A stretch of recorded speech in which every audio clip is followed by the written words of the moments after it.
Hello guys, welcome back again dito lang sa channel natin kay Trend Coins. Ngayon mga ka-Trend Coins ay tuturuan ko kayo kung paano mag-reset ng password nyo dito sa MetaMask. Ngayon sa mga nakalimutan yung password nila sa MetaMask ay kailangan nyo lang gawin tong step na to para malaman nyo kung paano nga ba ma-revive yung account nyo sa MetaMask. Ngayon yung MetaMask kasi ay dito na i-store yung mga token kagaya ng core. Nandito yung token ng core sa loob ng MetaMask, kaya kailangan ay secure yung password nyo at saka yung passphrase nyo dito. Kailangan ay nakasulat yung passphrase nyo sa papel at yung wag nyong kalimutan nyo, itago nyo mabuti yung mga passphrase nyo na yan at saka yung password nyo. Ngayon sa mga nakalimutan yung password nila na hindi nila mabuksan itong MetaMask, ito lang yung kailangan yung gawin dito. Delete nyo lang to, tapos may makita kayo dito sa baba, reset wallet. Click nyo lang yung reset wallet, tapos may makita kayo dito sa baba, I understand, continue, are you sure you want to erase your wallet? Ngayon ang kailangan kasi dito ay ma-set up sa pinakauna, pero yung mga token nyo dito ay hindi naman mawawala, kung baga isi-set up lang ng panibago. Ngayon click natin yung itong I understand, tapos click natin delete.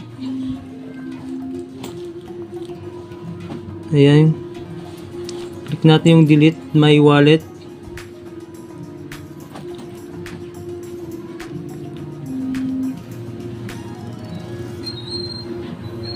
Ayun, nag-deleting current wallet na siya.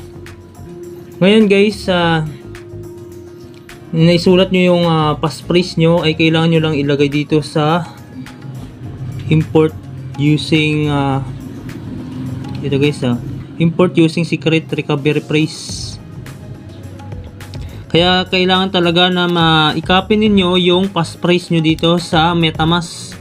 Ngayon, ilalagay na natin yung passphrase natin dito sa secret recovery phrase. Na-copy na natin yun, tsaka ipipaste na lang natin dito. Paste. Tapos dito sa new password, ay kailangan dito ay bago ng password. Yung dati yung password na yun na ayaw magbukas ng account nyo, ay ito na yung bago ninyong password. Susulat na natin yung password natin. Kailangan strong password yung ilagay nyo dito. May number, tsaka symbol, at saka may big letter at small letter. Pwede nyo naman yan i-show dito sa taas. Yan, pwede nyo i-show yan. Pwede nyo namang i-hide. Ngayon, i-copy na natin to. Yung sa taas na nagawa natin na password, yung sa taas ay i-copy nyo lang yan, tapos i-paste nyo sa baba. Pares lang po yan. Yung makikita nyo dito sa baba, strong, yan yung kailangan. Kailangan strong password yung magawa nyo dito. Ngayon, pag nagawa nyo na yung strong password nyo, ay isulat nyo yan sa papel para hindi nyo makalimutan. Ngayon, paste na sa baba. Parehas lang yan. Ngayon, kailangan i-click nyo itong import.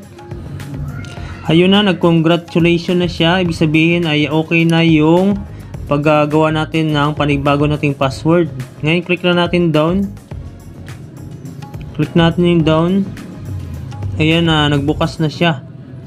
Nabuksan na natin. Ngayon, i-back na natin muna to. Close natin. Tapos, balik tayo sa MetaMask. Kung magbubukas na ba yung account natin dito sa MetaMask.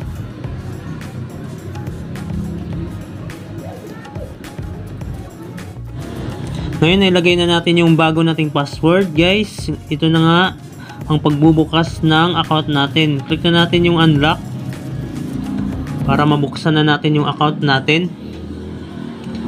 Makita nyo dito kung paano nga ba mag-reset ng password niyo guys.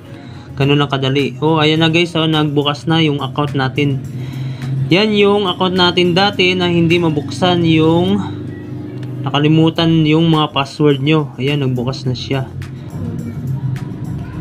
Ganun lang kadali mag-reset ng password dito guys. Sundan nyo lang yung step by step na tinuro ko dito kay TrendCoins. Ngayon sa mga hindi pa nakasubscribe dito kay TrendCoins ay mag-subscribe na. Click nyo lang yung subscribe tsaka click nyo lang yung bell para ma-update kayo sa mga bago nating mga video na pagkakitaan sa internet at mga tutorial about sa crypto. Ngayon guys, maraming salamat and happy earnings and God bless. Thank you.